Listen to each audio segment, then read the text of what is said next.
It's time for a little Funky Friday. From their funky hidden headquarters, your hosts, Keith and Gary. Not Jerry. I always love that intro. All right, guys. It is Friday. Happy Friday to everybody. For those of you that were here for the earlier show, I know I already said it, but you know what? Some of you weren't there, so I'm saying it now. Happy Friday! Of course, my partner in crime here, Keith, is in the house, his house. Hey. And of course, Martina Costa Santana is here. Hey. I'm sure you sent the invites out, right, to all the groups. I saw you on Facebook, but I didn't check on Twitter. But I'm sure you did, right? I did it. Okay, excellent. So some people just don't want to hang out with us. It's Good Friday. Not Good Friday, but a Good Friday. So looks like Penny is here.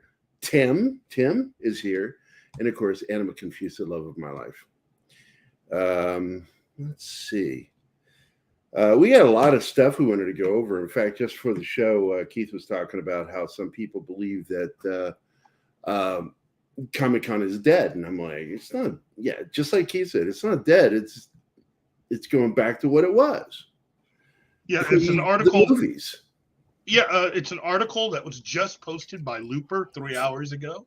Loopers, they're half idiots over there. I mean, don't get me wrong. They put out some fun videos. They really do. But their ear is nowhere near to the ground on this shit. Yeah. I don't think they know how to interpret anything. The writer is Ahil Dayani. I hope I said that correctly. I'm not. And if you didn't, nobody cares. I'm not here to dump on the guy. I can see how. You let me do that, Keith. I can see how if you're not very familiar with pop culture, with geek and nerd stuff. You have the link? And yeah. Let me get you the link. If you're not really that familiar with any of that stuff, then I can understand how you could see this as being dire, being something that for you just screams that it's over.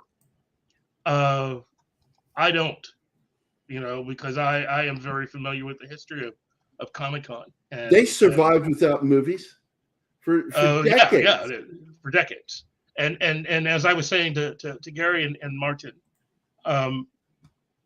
really, you got to understand that all of this stuff that Hollywood has been bringing in, that's the cherry on top. That's not really the main course at all. And yet, and again, look at the picture they post. It's Kevin Feige. Yeah, Kevin Feige, who is an employee of a corporation that is not only having severe money problems, but they decided just a few, they decided not too long after a lot of this to start their own event so they can control the narrative, which is what D23 is. Ahil Dahani did not do their due diligence and their research in this. Yeah. Because I'll tell you who's dying right now is Hollywood. You and I have been talking about this for almost 4 years. 4 years. Mm-hmm. 4 years you and I have been talking about this, that with the ever-changing landscape of the entertainment industry, mm-hmm. What they make from the box office isn't important. It's how many people are going that's important. But they're hiding those numbers behind the money dollar, the dollar sign.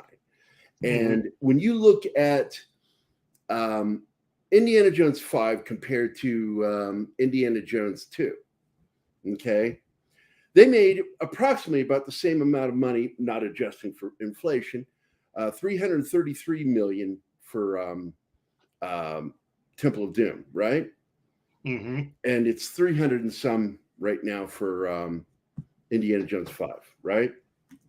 Yeah. But the problem is, look at the number of people, the ticket sales that made that money.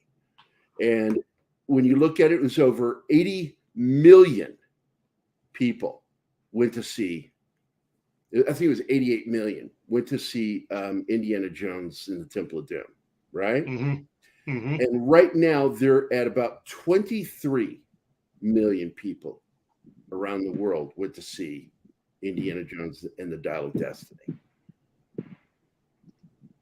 Well, look at the difference there. It's four times more people went to see Temple of Doom. So this is a problem. You can do this, and we're not conflating new business to old business. What we're stating is that less people are going to movie theaters today, and so to compensate, they've increased the price of ticket sales. And yes, it looks like they're making a lot of money, but in fact, a lot less people are going. Many people can't even afford it. It's expensive to go see a movie. Yeah, it is. Average between $14 and $18 per person. That's a lot of money. Mm-hmm. That's a Sam Jackson gone. All you're getting back is a Lincoln and a couple of Washingtons. Right? Yeah. Again, I don't know how old this guy is. He seems rather, compared to me, Hill here, the author. He seems a little on the young side, and he's probably someone that hasn't really been doing this for very long, at least compared to me. He definitely seems like someone who is completely and utterly only familiar with the way things have been maybe the last 10 to 12 years. And so, to anyone that falls within that, if this is all that you know, yeah, okay, you're scared. Well, exactly. You're and worried. Of course, what does he bring up here? He brings up movie property fans. Mm-hmm. Mm-hmm. What is it? And it's just like I put it on our thumbnail for this show. Screw Hollywood. It's called Comic-Con for a reason. Yeah. Yeah. It's got nothing to do with the film industry. It's about or television. Yeah. Well, entertainment industry is film and TV. I mean, really, if you want to push it, the gaming industry too. It's about comics. It's not a science fiction convention. It is a comic convention. Mm-hmm. And this, I'm going to call him what I think. He's an idiot. He's conflating Comic-Con with sci-fi cons. And there's a world of difference. Yeah. And so fuck him and his stupid math that he doesn't know how to do it properly. I got a picture of him. You can find the link, and I got the link here in the chat. But he's a rather young-looking young man. I mean, Oh my gosh, look at him. He looks like he just came out of his mother's vagina. Apparently, she left a little fur on him. I'm a dick. I'm sorry, guys. No, that's fine. We're a PG-13 broadcast. You can say vagina and a PG-13. There you go. That's the young man who wrote this stupid article. And again, I celebrate all of his experience and what he's brought to it, but I just think he's got a bad take. But it's his take, and he's allowed to have that take. It's just that he's also allowed to be called stupid for having that take. That's the wonderful thing about being here in the United States of America is you have the right to say what you want, and you also have the right to fucking have to have someone argue back. You at least have to know somewhat of the history of an event.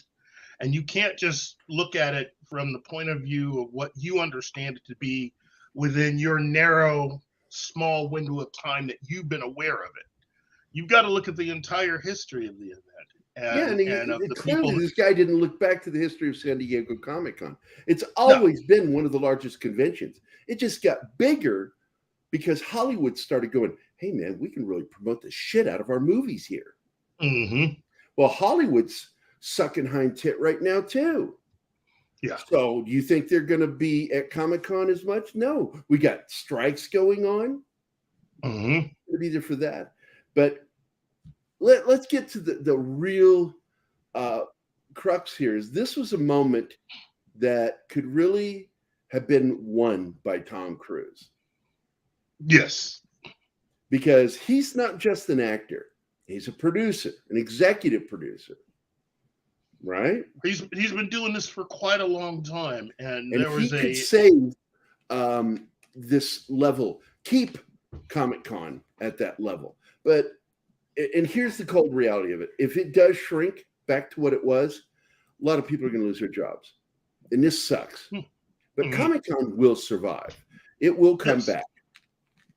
I mean, you look at Wizard. Wizard left, came back, left again, came back. Right? Yep. So again, get your thoughts out here, Keith, because I really wanted you to expand on this. How Tom Cruise could save Comic-Con, as well as clearly saving Hollywood.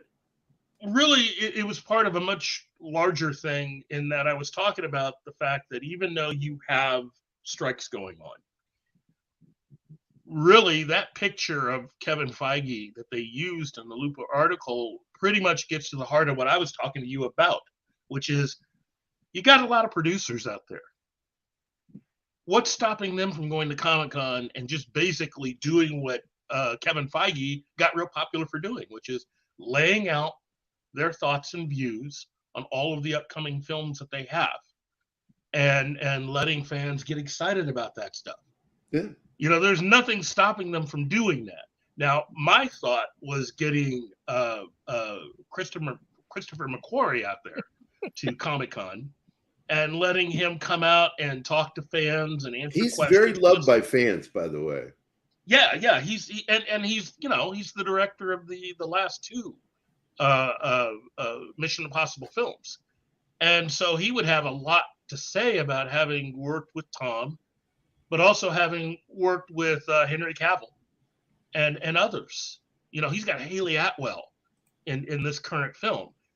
So this is someone who's used to working with a lot of the really popular actors that are popular with people at Comic-Con.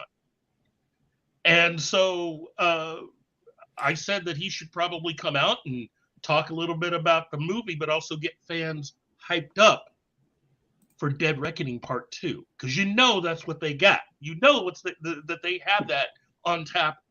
If it's not currently finished, it's probably, they've at least filmed a few things and just put together a really spicy 30-second clip to really get fans hyped, to give them something special for coming out to Comic-Con, and you know, maybe a pre-recorded video of Tom Cruise either talking directly to the crowd or even have Tom Cruise stop by. In fact, as I said to you before, it's the studio all the studios spend money to fly people down and get stuff transported down there.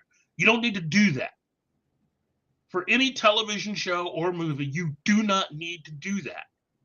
You can have all sorts of TV shows and movies represented by their showrunners and producers to go to Comic-Con and talk directly to the people, because you really want to know something?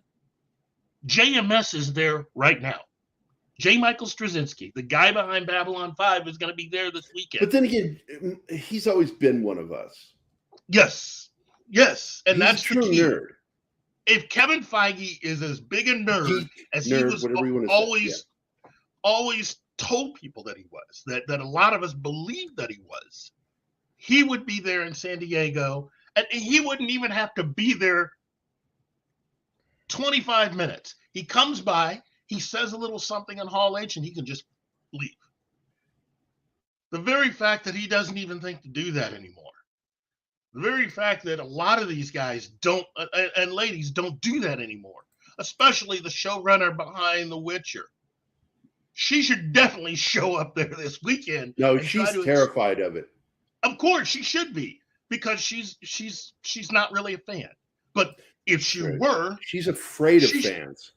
She should show up and bring Liam Hemsworth and a few of the other cast. Well, she should at least show up and explain.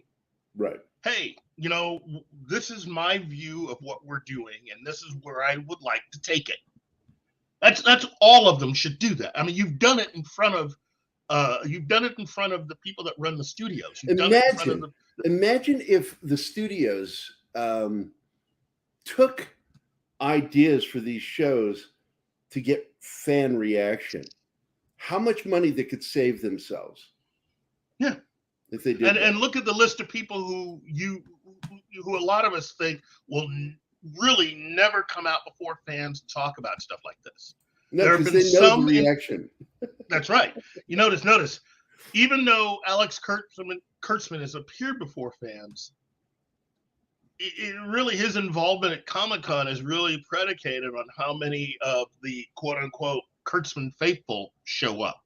And as the number of Kurtzman faithful has shrunk over the years, that dictates whether or not he's going to participate. Now, remember, the big thing about the marketing of all of this is that he, in his infinite wisdom, along with CBS, now Paramount, thought that conflating all Star Trek to be the same is the same as, in other words, seeing what he does conflated with what Star Trek was before he ever got there. So there are still Star Trek fans. There are still a lot of Star Trek fans, but there are a lot more Star Trek fans, real Star Trek fans, compared to the number of Kurtzman fans, of which there aren't that many. Well, if the viewership told us anything, what we're getting told what the viewership was, clearly we still outnumber them. Oh, yeah, big time. The stuff that they're selling. We talked about this yesterday on Morning Coffee with Keith. There are a few products that are ready to hit the market next year. And one particular company is putting out a mock-up of the medical tricorder from Star Trek The Next Generation. It's a working model. In fact, it looks so good. This looks like something that could be screen used. Comes with all of the bells and the whistles. It makes all the sounds, everything. This literally looks like something that could have been used on the show. And the company that did this, they have a contract for making a lot of different of the, a lot more of the more recent products used. So they're making that, but they're also making a few things that have been seen on Strange New Worlds and other things. I'm telling you, though, they will probably make more money on all of the pre-Kurtzman stuff than they ever will on anything that is post-Kurtzman. Yeah. And again, I'm not trying to, if you are a lover of the Kurtzman and by the way, we're talking about more power to you. All mass sales too, merchandising. Yeah. Not local, like some people try to make an argument with us over there. Local sales. We're talking about over the mass market, and Star Trek toys have never gone out of business. They keep adding new things to it for a reason, to keep it fresh. Even when there weren't movies or shows on, Star Trek was selling merchandise. So it's the same thing with Star Wars or any evergreen or nowadays previously evergreen property. Right. Star Wars has always sold a lot. By the way, I got to throw this up real quick. Honey, these are jujubes. They're candy. And they're really yummy. They're very tart and sweet.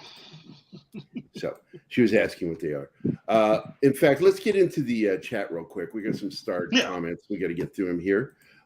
We got Kingsport Cal says Comic-Con should revert right back to what it was. An orgasm of nerds who want their book signed and a chance to talk to their fave creators. There you go. That's what a Comic-Con was. Sound of Freedom was the first film I've seen in a long time that actually posted an increase in a week-to-week ticket sales. Fox and Disney dropped the ball on that. Or did they hide the ball? No, that's what they're doing. They're hiding it because they're afraid of saying how low their numbers are. Yeah. Look, when Valiant Renegade came out there with all those figures on the sales. And by the way, his figures, all they did is confirmed what you and I've been talking about for 4 years. That's right. The sales figures just for the movies that they put out this year and the projections of what that could be by the end of this year should be enough to put the fear of God into anyone who is a shareholder. You and I remember days when we go to the movies like on a Friday night or a Saturday night or even Saturday afternoon.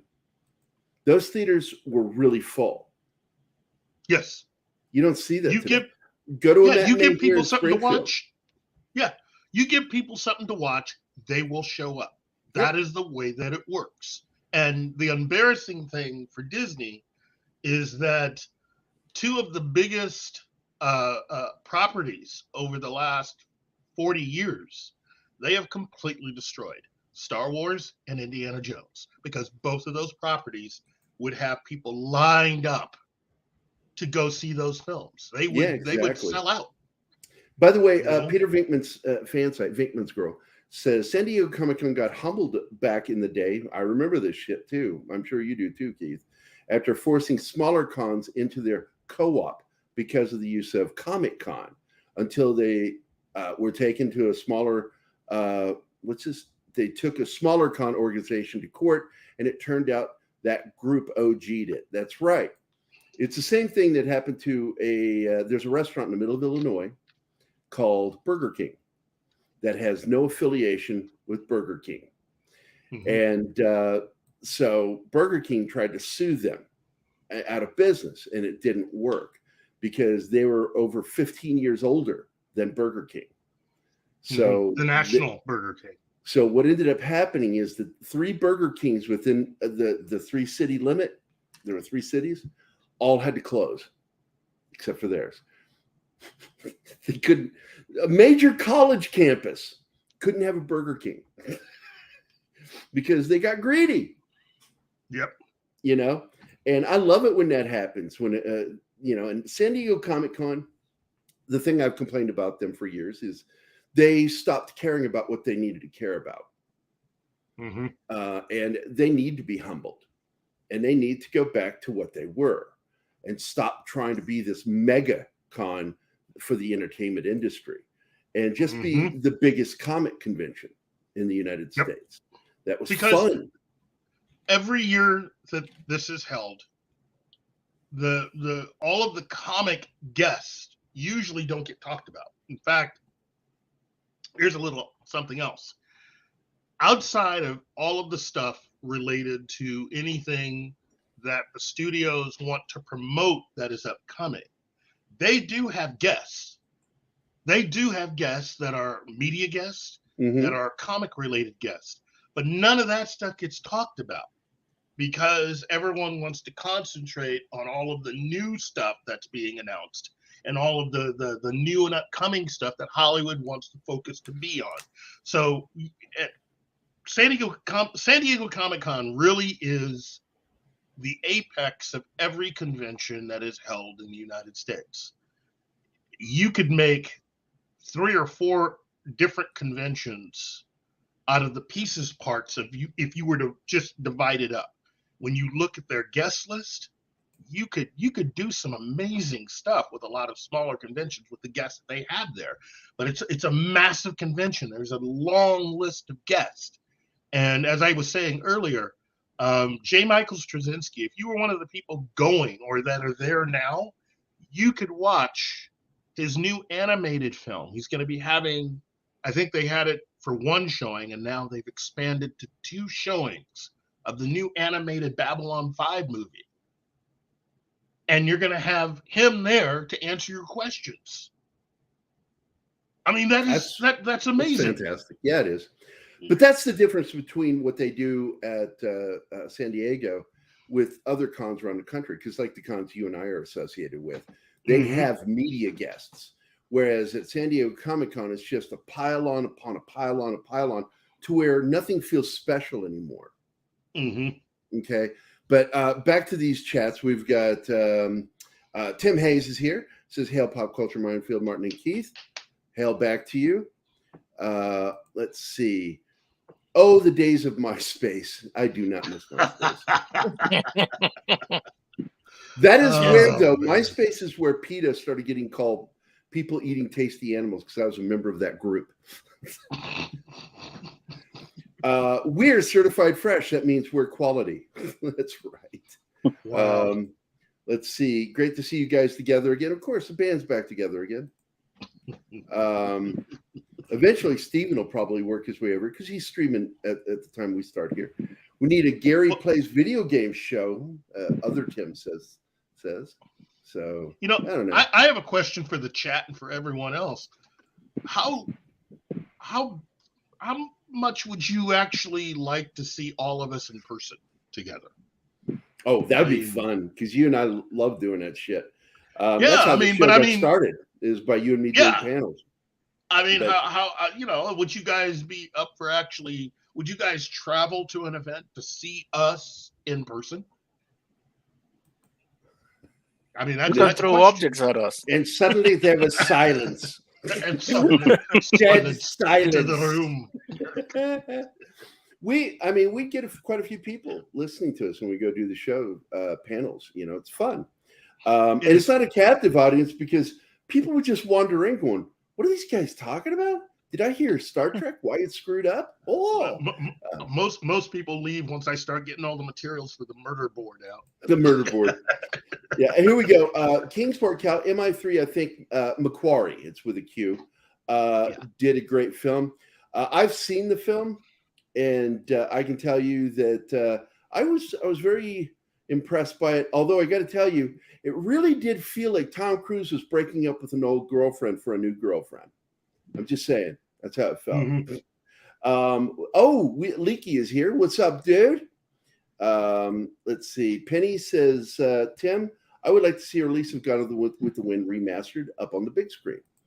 I wouldn't mind to see that myself. Penny, frankly, my dear, I don't give a damn about Gone with the Wind. You know, there are quite a few films that I would not mind seeing remastered and on the big screen. I mean, yeah, go back to the original print to do it. What were you going to say, Steven? I said I don't blame him. Oh, yeah. I watched the classics in order to see the racism and how far it hasn't changed in Hollywood. Hollywood is really one of the most racist places in the world, and they like to proclaim that they're so not. And they're currently behaving still in a racist way by acting like they're not racist again. Look, man, they're doing the whole blaxploitation thing again, but with other races too. When they do this whole thing, it's the same thing that they did before, where they're just trying to make money off of different races. It's all about money. It has nothing to do with actual. The virtue signaling is to make money. It's all about making money. Virtue signaling. It's fake. It's phony. I don't care. You're a phony. Let's see. They're just getting Seal claps from Eddie. This is the second time today that somebody has talked about Seal. I love Seal. He's one of my favorite singers. I think Steele's a great singer. I'm sorry. I do. I think he's a great singer. Pelted with what? And that was with the Jujubes. The Jujubes. And let's see. She's probably got. Yeah, there it is, right there. That's where it was said. Let's see. My local theater is no longer here due to COVID. Yeah. Same with Hollywood Theater downtown here in Springfield. It was one of our favorite spots to go see movies. Right, right downtown, man. Heart of downtown. Couldn't survive. It just certain politicians and government officials and other people within media need to pay for what they did. They destroyed much of the infrastructure of this country when it came to businesses. That's all they did. They didn't save lives. WizardCon is a good one too. I enjoy it. When they made their big comeback, because I had that best-selling graphic novel, they had me down as a special guest in New Orleans. Man, what a show.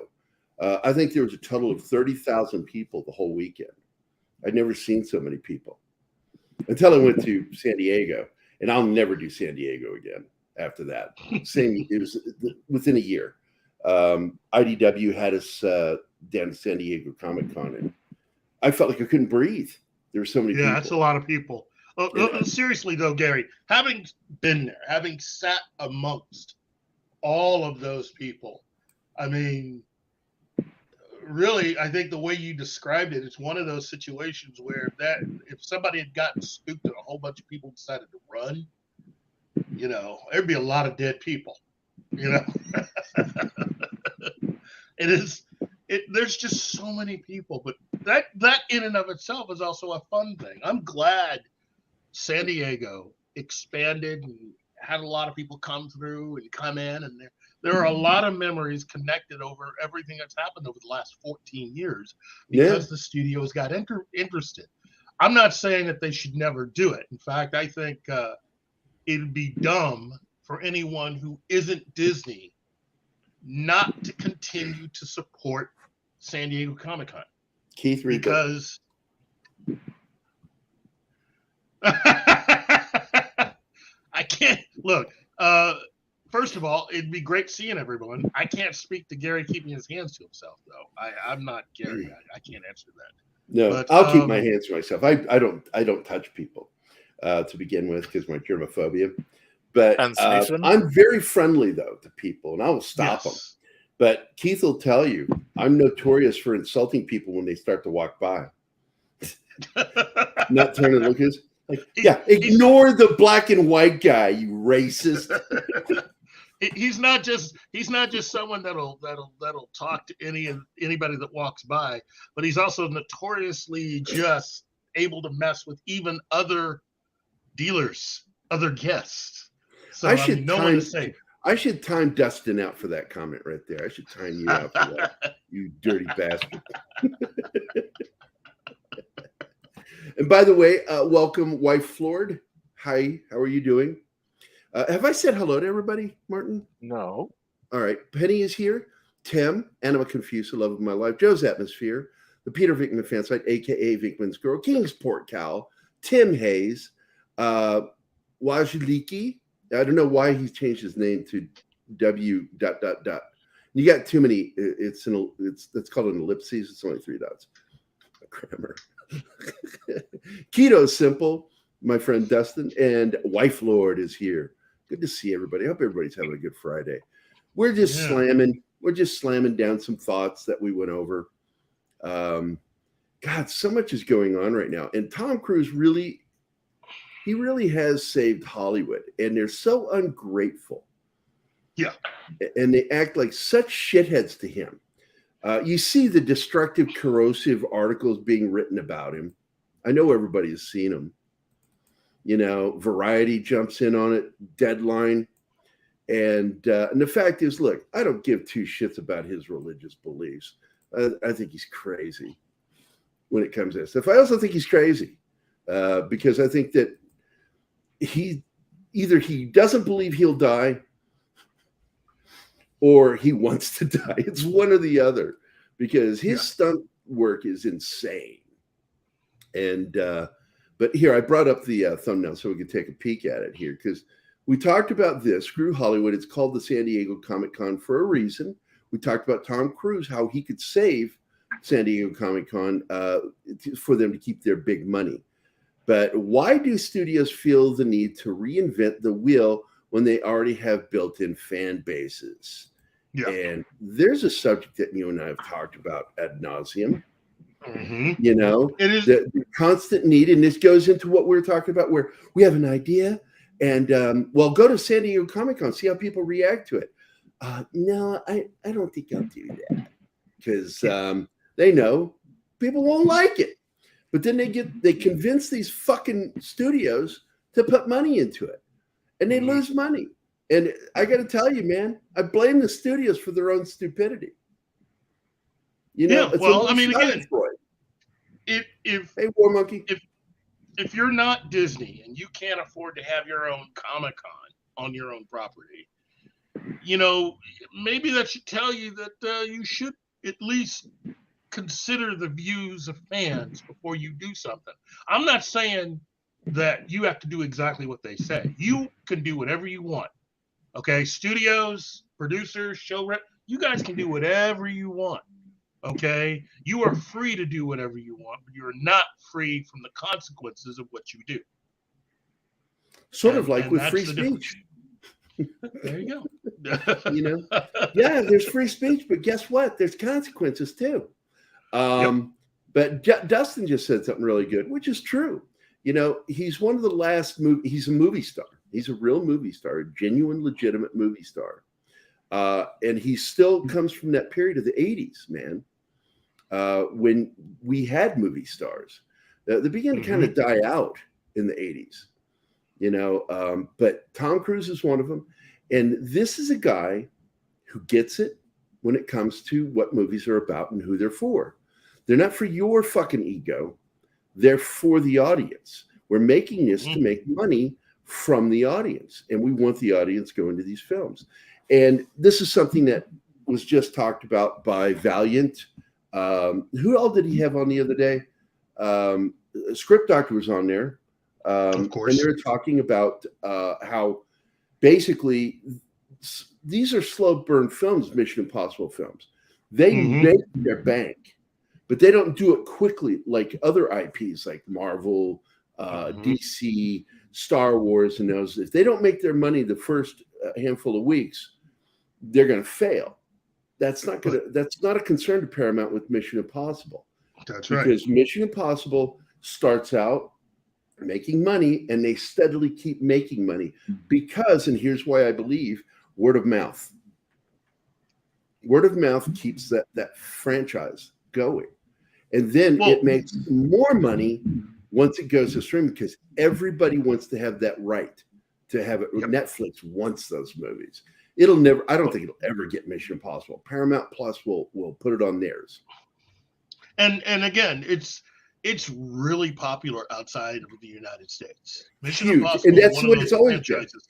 That's the way it's always been. They make bank in the U.S., but they make their serious profit in their foreign market.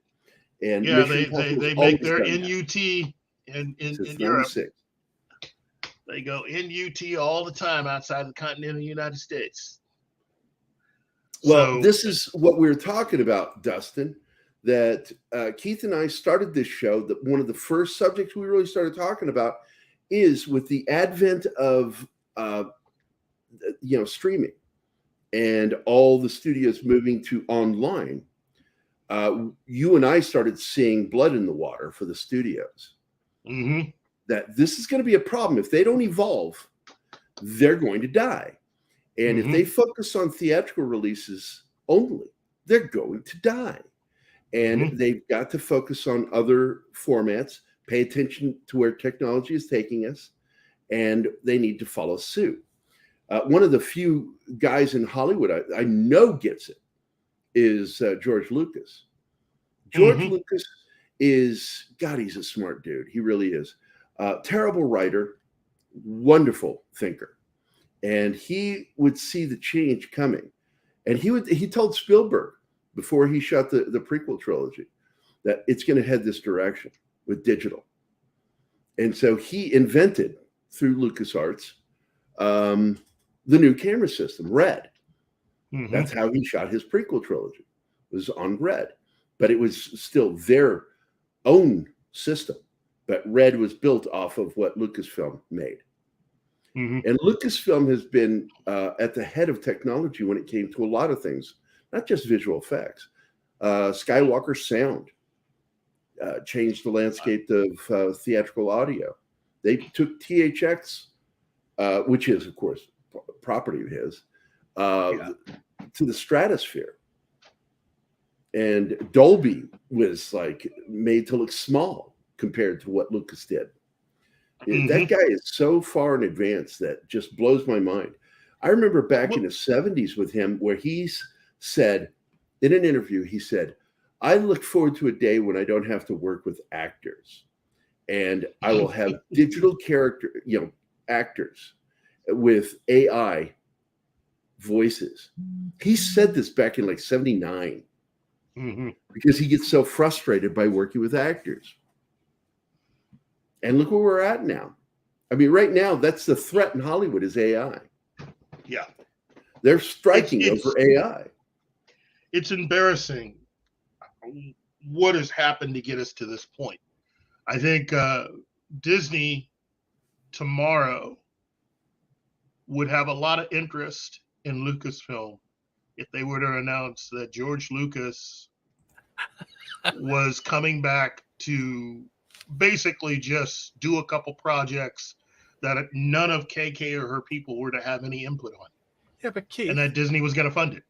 By the way, Fat Steven is here. Okay. What's up, Steven? Hey, how's it going? Welcome to Demonetized Canada Show. I'm now taking over for the last hour. And we're going to be talking about nothing about my sorrows and my complaints, and it's all you YouTubers' fault. No, I'm kidding. That's the problem. Disney don't got no money to make crap. They're trying to sell everything off because look, they want to sell ABC, and the problem is with selling ABC, no one likes network TV no more unless you're 50 or 80. What is that noise? Am I vibrating? I've seen it happen. What is me? Wait, okay, I was wondering what's going.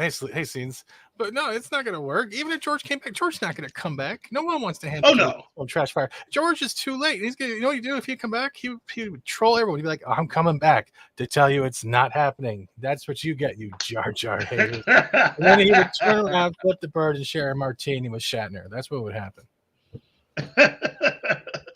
That's probably true. Keith, and I hate to say this to any fans who like new Star Wars. That's great. If you like new Star Trek, great. But we're at a point now that the pendulum is swinging, and it's not swinging back just for the good. It's swinging back to destroy the regime they tried to build. And that, until that whole regime falls, we're looking at 5 years for promise and maybe 10 to 15 years before even fans are even trusting enough to come back to look at another Star Wars property. There is nothing left except the old stuff and the stuff you cherish and love. Other than that, George can't save it. Kennedy sure as hell can't save it. She's dropping ass somewhere. Oh, she destroyed it. There is no hope, especially when you have things like third and fourth wave feminism inserting themselves with DEI and inclusion, taking over as the main pretense of a story rather than giving us a story. I don't care if you're black, white, yellow, purple, or plaid. What are you, Michael Jackson? Only when I grab my crotch. If you can't deliver, a hero in a villain arc, you can't write. Sorry, I didn't even rant. I didn't even rant. Gary's disappointed right now. He's taking a sip. He's like, he's not yelling. He's not getting angry. He's not going on a rampage. No, I'm not disappointed or anything. I know. Although, buy my merch, by the way. You should check out the new store at Fat Steve. Well, what he's talking about, Kingsport Cal, is the fact that I brought up Lucasfilm. And so it obviously correlates. Nobody gives a shit. Yeah, it's not true, Portal. That's not true. Port Cal, sorry. There are people who still give a shit. You have channels out there like Echo Base or X-Wing that do still love Star Wars. They're also just disappointed. There are people who still care because they don't want to give up. It's that thing that's part of them. Yeah. Look, Kingsport Cal is from a smaller percentage of the nerd percentage. Yes, I know. He's a cool dude. I love the guy, but he's a fringe part of the audience, and I always value what he has to say. Yeah. Hello, Penny. But the only people getting hurt by these strikes are the folks that are true production laborers. Well, this is my problem with unions, because unions are about their own survival, really. So before anybody gets paid, the union gets paid. And then their main focus on who's next are the bigger names in the industry. And the focus goes on them. And then remember Reaganomics with the trickle-down effect? That's sort of what unions do. They trickle down to all the other people that work that are part of the union. And so they'll never really benefit from it. Not really. And that's my problem with unions is they work like communism is really what they work like, because they're communists. I got two things. First of all, let's take a moment of silence for the ficuses that got sacrificed. And two, I love you too, poor Kyle, but who are you? Back to you, Gary. Jesus Christ, dude. First of all, hello everybody in the chat. Hello, Penny. Hi. Look, I gotta say, I think there is a way to move on from this and at least get new stuff out there. Can you save it? Not right now, not in its current form. Because everything's on fire at Disney, and it's not just the same. Yeah, I love how their control of the media has prevented the people from knowing that what we're seeing is a fire sale. Fire Pretty sale. much. They're in trouble. Bro, they need to hire Oppenheimer to sell that crap. Oh, You know, geez. they had this damn movie, Sound of Freedom, 5 years. shelved for 5 fucking years. Wasn't it under a Fox subsidiary or something? I guarantee you, if they'd had a choice, it probably would have been burned because they're implicated in everything with what they're. You mean they would have willowed this film? Yeah, willowed. Oh no, no one could do that. No, Willow. Order reshoots and shit like that. Let me get to some of the star chats. We got Dustin saying the thing about Tom Cruise. I think he genuinely cares about what the audience thinks and has the pull to make a good product. That falls under what I was saying earlier. That he loves the audience. He cares because they are. Look, movie makers are like farmers, okay, and their cash crop is the audience, and they forget. They fucking forget who makes them their money. And Lucasfilm clearly has no fucking clue.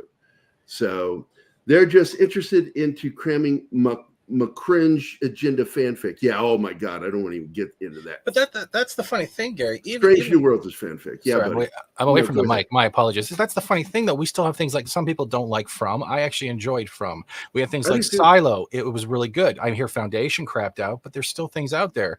At the end of the day, like I do enjoy anime. Probably people in the chat enjoy anime, but that's not going to save everything. Just like the Babylon 5 movie is not going to save Babylon 5, but it might give us hope that we'll get a sci-fi franchise in the future. It's like it's no longer the good enough principle. We're at the point going, I need breadcrumbs. Oliver Twist keeps asking me for pieces of my hair. He's hungry. That's where we've reached. Ew. Yeah. So let's see. I don't really need to go to the theater anymore. I got a good set. Yeah, look, I didn't like going to the theater for a long time. Once I got my first 72-inch television screen, I was like, I ain't leaving home. I watch movies here.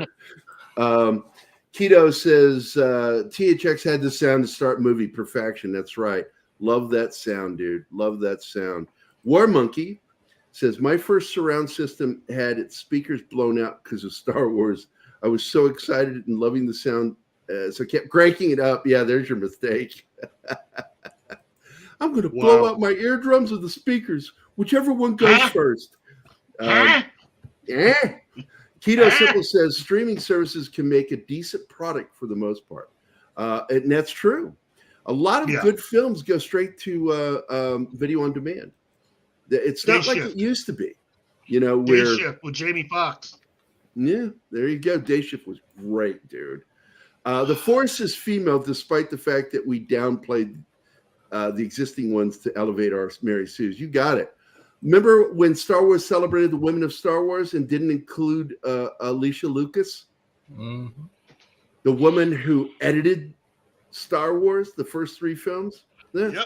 That's kind of weird. Kennedy. That's what I'm trying to figure out with all of this. Like they're trying to raise up things like Ray Palpatine, but at the same time, you destroy what Princess Leia was, bikini or not. She was strong and kicking ass, man. Right? That's right. Don Ranger Power says, and by the way, hey Don, Pop Culture Minefield. Hello, Gary Keiths, Fat Stephen, Martin, Deleted Scenes, who is Stephen, and all. Hope everyone is well, despite the passing of singing legend Tony Bennett. Yes, huge loss. Man, that guy was going all the way until he was like losing his mind. He was just sadly Alzheimer's or organic brain disease was hurting him. Jesus. But that guy, Tony Bennett was one of the best. He was one of the best. And you know what's always so cool about him is the fact that he doesn't sing a song the same way 2 times. That's right. He would change the vocal arrangements on songs all the time. And it's amazing how he could do that. He was a very organic singer when it came to doing the vocal arrangements. I loved it when he did the duets things like Frank Sinatra did. That was wonderful getting to hear some more contemporary singers with him. Just we lost him, and it was bound to happen. The guy was super freaking old. And he was still going live for years. Remember that? All the way through the 2000s and 2010s. He was out there performing. He was. He went on tour, I think, with Lady Gaga. Yes, the last big Lady tour Gaga. He did. Yep. And it was good. I'm going to tell you right now, really good stuff. let's see. This next one is last week. Traffickers were arrested in Greensboro, North Carolina. I read about that. SOF has opened a lot of eyes, and SOF, of course, meaning Sound of Freedom. We got to see a change, man. Mira Sorvino has a new video out that's being featured on Angel Studios' Twitter account, where she's talking about how being exposed to this opened her eyes and changed her as a person to how bad this really is. The United States is the greatest consumer of child sex trafficking and abuse for profit. The worst in the world, United States. And we're sending money overseas. And we got a problem here with our children. So, yeah, pay attention, man. What they're talking about in that film is important. That's why it's part of the plot of my graphic novel, Vindicated. Because drugs wasn't the problem. I wanted to talk about what the drugs was funding. Mm-hmm. So, yes, a lot of, historically, there's some amazing painters out there. The weirdest one I can think of right off the top of my head, because Don mentioned that Tony Bennett was a painter, was Winston Churchill was an artist. And he's got paintings hung in museums. People don't know he's a very good artist. You want a Barbie backdoor? No, you're not getting it. You got to work better than that, buddy. They're just getting a free backdoor. Hearing a lot of negative stuff about that film, dude. I haven't seen it yet. Not interested. That it's anti-patriarchy, pro third or fourth wave feminism. So, yeah, I'm out.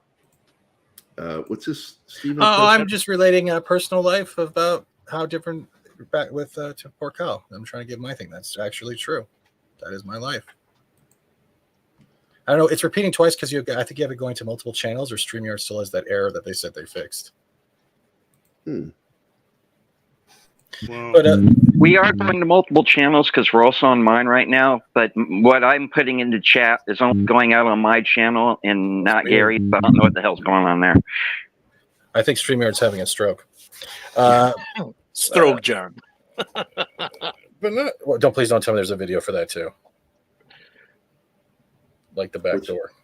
Yeah, it's basically 2016 rehashed. Is there anything you guys are enjoying though? Yeah, I love Mission Impossible.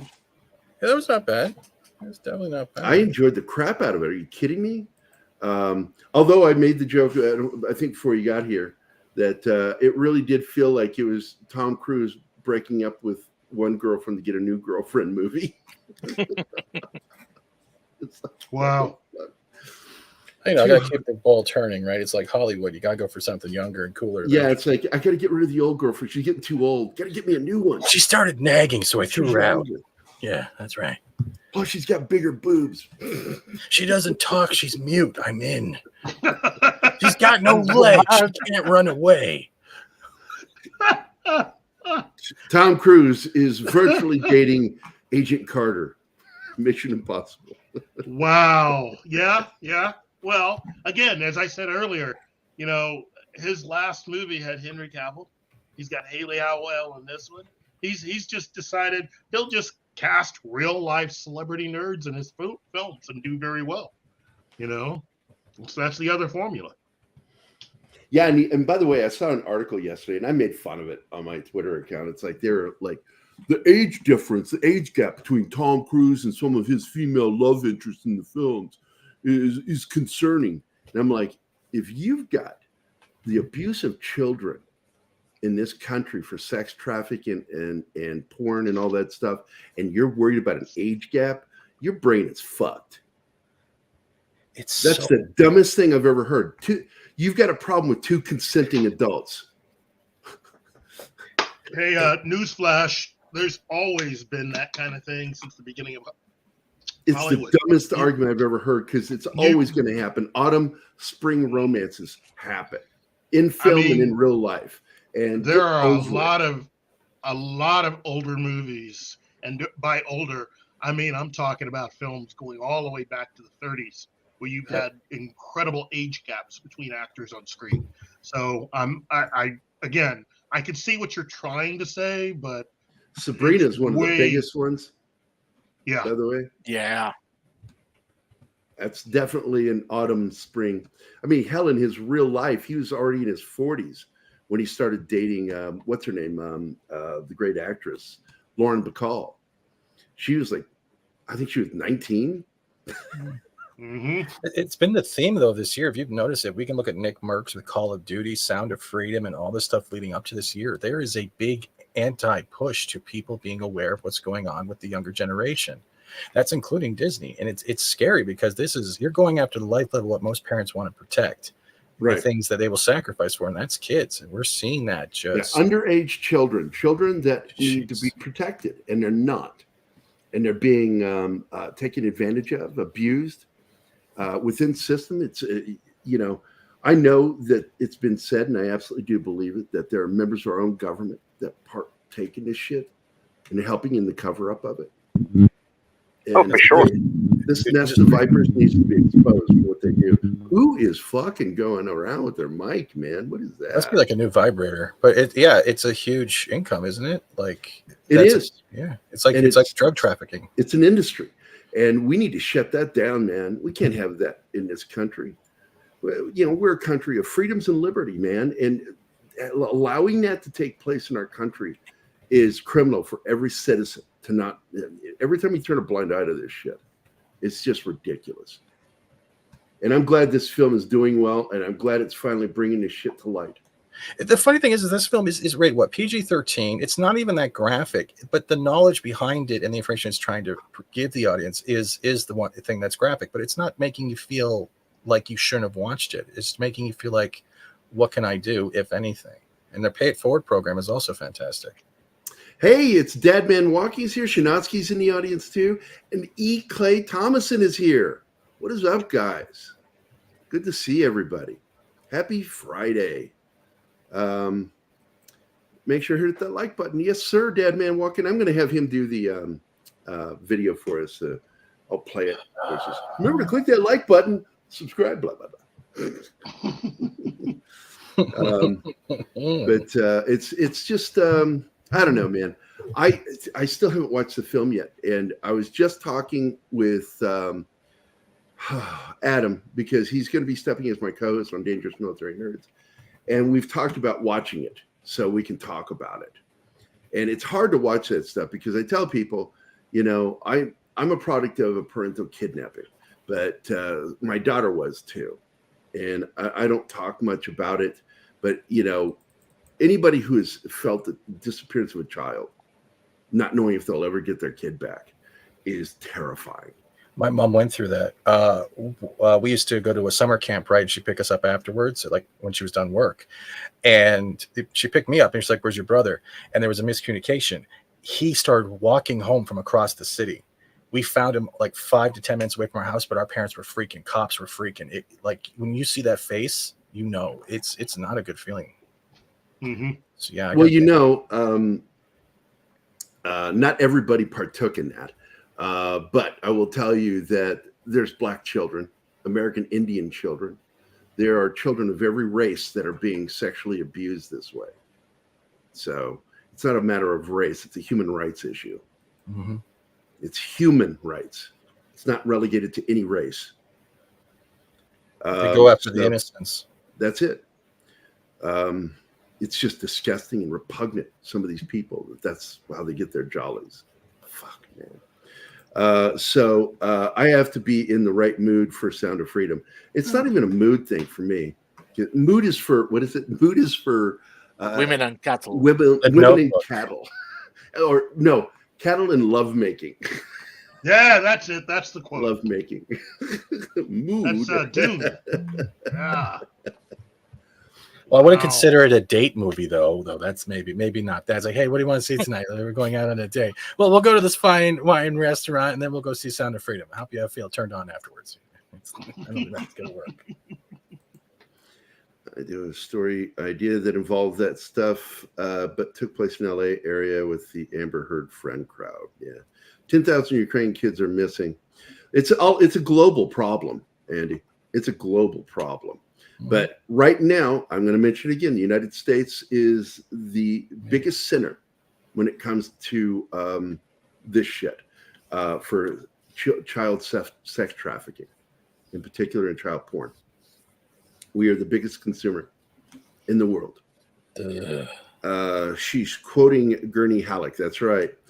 It's Jeff PDX1. Hey, what's up? Definitely not a date movie. No, I don't think I'm going to watch it with Anima because I just don't see that being something she'd feel good watching. Let's see. There's too much money in that shit, and it's sad. And we got to put a stranglehold on it. We got to find a way to do it. Man, if they can spy on the average American because we don't, politically agree, how in the fuck are some of these people getting away with this shit? I mean, there are political figures going to that island. You know the one I'm talking about, Epstein's Island. Yeah. The people on now it's fucking planes. So, yeah, it's just disgusting. So. Yeah. Let's lift the show back up. Allegedly. We're moving officially into the second hour. Yes. The final hour of our, what is it I say about the show? The party that lasts all day for 2 hours. Well, I mean, look. Never ending party that lasts 2 hours. This being Comic-Con weekend, there's a lot of really cool stuff that comes with that. And one of the really cool parts is the fact that J. Michael Straczynski is working on a project for Marvel Comics. Oh, really? And yes, he's written Captain America #1. And he's also going to be signing copies of that at San Diego Comic-Con. So basically, you've got a real writer back on one of the major Marvel character books. So that's a step in the right direction. To me, between that and a lot of the really cool products and toys and other merchandise being offered there's a lot of positive stuff to talk about. Have you seen the Transformers collection? I think it's Kotobuyu Arts. They're doing you know how they did the Halloween series, right? With they'd have the female anime versions of Jason, Pennywise, and all that. They're doing that with the Transformers outfits now, and they look real good. They'll probably end up at Hot Topic eventually, but the only one that's not is the Nemesis Optimus Prime, which is I think exclusive for the con. You know what I'm talking about. A lot of you married guys out there, especially, you wind up going to something like this. You're broke. You're gonna have to. Yeah, you're broke. You're gonna have to spend the next 6 months on the couch. But will it be worth it? Maybe hugging that statue, Keith, going, it was worth it. It was so worth it. I'm not going to say anything, but I have found a few things. I'm just saying, there is a lot of stuff out there that they are unveiling that I have to just seriously look at. Mm-hmm. And it's probably a good thing I'm not there. The 15. Hey, look, Keith. You got a response to that, you and Steven? Hey, you know what? If you're not a fan of what he's written, that's fine. But can you honestly tell me that you see no difference between what JMS does and what all of the writers that they've had working at Marvel the last 5 to 7 years have been putting out? Can you honestly tell me? No, go all the way back to 2005, since 05. I mean, can you honestly tell me that he's at least not better than a lot of the, I don't use this word lightly, hacks that they've had working in Marvel, who are stealing money, in my opinion, have been able to put out? Because if you really don't see any difference, then I don't know. I can't help you. I really can't, because look, anybody here in this room, have you bought any of the new Marvel comics that have come out in the last 5 to 10 years? No. There are certain titles that are almost guaranteed not to be messed with for a long time. Conan, was one of them. Conan, the Savage Sword of Conan, or whatever the title was, because there were rules around that they couldn't do anything. But then they did, and look what happened. They altered a cover, and look what happened. The contract ended, and now Conan can be drawn by anybody now, because it's old enough that people don't have to pay for the rights to draw Conan. So you got Chuck Dixon working on Conan comics. I'll say this: unlike other Marvel, JMS is a writer. The rest are cancers. Yes, agreed. And let's see. I saw something else too. Sorry, there's noise. I love JMS Babylon 5, also streaming on Tubi. Introduced me to him. So Tubi has Babylon 5 right now? I don't know. I have the full series. I think so. I'll have to check. All I know is, as I was saying on the Thursday show, if you're one of those people that's interested in Babylon 5, but you don't own it, this is something good to invest some time and money into. Go ahead and buy the set that comes out, because it'll be good for Warner Brothers to see that there is an interest in this.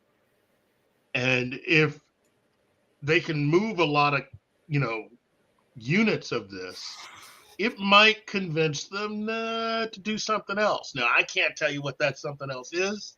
Nobody knows. All I know is, if you want to see some new stuff, if you want to get involved with a universe that Kathy can influence and turn into something else, then Babylon 5's a good universe to be a part of. That's all. I'm putting some news in the chat. I don't know if you guys covered it. It's going to be in the private if you want to share the article. I will say this. Oh, okay. I will say this. If anything like that ever did happen, the ghost of Harlan Ellison would kill everybody involved. The ghost of Harlan Ellison. Man, what a horrible world we would live in if he was actually a ghost. He would be still suing people. Monkey Jeebus asked a good question. Yeah. What's that? Yes, we're going to start that up. Yes, Keith and I have to get together. Yes. But we will definitely. Keith and Fat Stephen will get back together again and get the Babylon 5 show going again. It'll probably. Especially with the new movie coming out. Yes. We'll probably. Which they will have a showing of this weekend at Comic-Con. They're going to be showing it twice. They had so many people ask about it that they had to put together another showing of it. So all those people already it's wooing the audience. By the way, Don, the answer is yes. The word is from Straczynski. He posted it, that Babylon 5 is coming to Blu-ray. Yep. So you can already pre-order the movie on Blu-ray and 4K on Amazon and other sources. So it's exciting news for Babylon 5 fans. Straczynski is going to cost me so much money this year. Is he underwater? Look, Stephen has had problems with audio for a long time since I've known him. I'm sorry, I thought he was like he has great stuff to say, but sometimes it's hard to make out what he's saying. He just came out of a Modern Warfare 2, like the call outs from the video game. He was just like, supply drop incoming. And then he went to and by the way, while we have a chance, Stephen, tell people where they can watch your shows, because I do. I love the streams you put on. Under the Sea. Okay. You can find me usually on Sundays, 8 o'clock on the East Coast for Unscripted, where it's basically just me rambling on for a certain subject for an hour. And then I have a show called The Other Side of Midnight, where I am joined by guests, and I let them ramble for 2 hours. So it's actually a lot of fun. I did a show last Sunday night with Aged Boomer that I think everybody would like to see. So yeah, very cool, buddy. Yeah, you put on some fun shows. I like what you do. We have a question. Shame Anton Yelchin saw that. Where's the one? Still no updates on the reboot other than it's still on hold, not canceled. Well, I think what's happening right now is the fan reaction to this animated movie is probably going to really be important to whether that series moves on for the reboot. It is the testing of the waters, because Yep. that's related, because the article I gave you guys in the private chat is related to Warner Brothers and delays. Oh, The new Variety article. I see it. Yeah. So let me share that real quick here. Share screen. Mm-hmm. And if that's true with one of the films, that's going to ruin the Christmas season. no way. Dune Yes, 2 Eyes pushed to 2024. Warner Brother considers new dates for Color Purple, Aquaman 2 exclusive. Because Aquaman 2 is in trouble. It is absolutely in trouble. They're doing another round of reshoots on it. That's not a good sign. And we're, and Keith has been on top of this too, that, there was far more Ben Affleck in the new Flash movie, and it was supposed to lead to the alternate Batman universe. And I think they really screwed the pooch with this movie. And of course, who was it that said what a great film it was? And it wasn't the version of the film that we saw of the Flash. Who was that, Keith? You were talking about it the other day. Yeah. Actually, that's been part of stuff that's been released about the film. What it is that Andy Muschietti had a cut of the movie that Pam Abdi and I forgot the other gentleman's name helped to oversaw when they were running DC for a little bit before James Gunn came on. Andy Muschietti had a cut of the film that James Gunn saw, that Tom Cruise saw. That was the source of all of the positive word. All that positive stuff, and then they did reshoots and changed everything. Yeah, that's what happened. Also, that there was more complete visual effects that looked good. Yeah. It's all part of basically the changes that they made. And so, again, there are all these different excuses. I know that what it was that Henry Cavill was also in it, in that version. In the full version of The Flash that Andy Muschietti had, you had Henry Cavill, you had Ben Affleck, you had a lot more going on in that movie, and a lot of that was taken out, a lot of that was altered, and they tried to pull a Lucasfilm in trying to basically rework all the visual effects up until 0 hour, and it didn't work out for them, But again, to me, the problem is that when you start with something that's not that good in the first place, there's no real way that you can change it. You can't take Chinese food and instantly turn it into cookies and ice cream. Can't do it. Not possible. And speaking of Color Purple, by the way, guys, I'm friends with one of the first AD on that, and I'm going to be having her on, and we're going to talk about the original Color Purple. I don't like this remake idea. I think it's stupid. Do you know who's starring in it? And no, I don't care. But who is Little Mermaid chick? Oh, Jesus Christ! Jesus Christ! Yeah, she plays the sister, I think. Yeah. Oh my God! I'm going to go back and watch that film. And yes, I think somebody mentioned it in the chat. Was it Shinatsky that Oprah put some of her own money into that? Is that true? I think so. I don't know. I don't know. It might be true. I'll look into it. I'll ask her. And it's my friend Vicky Rhodes. She worked on Blade Runner. That was like her second production. One was for TV, and then that one. And so she was directly involved with production of Color Purple. And so I'm looking forward to have her on our Saturday show, Keith. And it'll be on yours and my show, not on when I do the show with Tom. It'll be yours and my version of Saturday Morning Fun Time. So you'll have a shot at her again for asking questions, because she's awesome. She's so funny. Pop Culture Minefield, cool. I don't want this either. I will watch her on here, though. Yeah, she is really just a brilliant lady and just the biggest heart. What they're saying is Oprah will produce the film alongside Steven Spielberg. Oh, the new one. Yeah. Oh, then I definitely want no part in it because both of them are corrupt. They have lost all. I've lost respect for both of them. So fuck them. I want nothing to do with it. Let's see. Pop Culture Minefield. Halle Berry is going to be Jesus Christ. Thank you, Tim.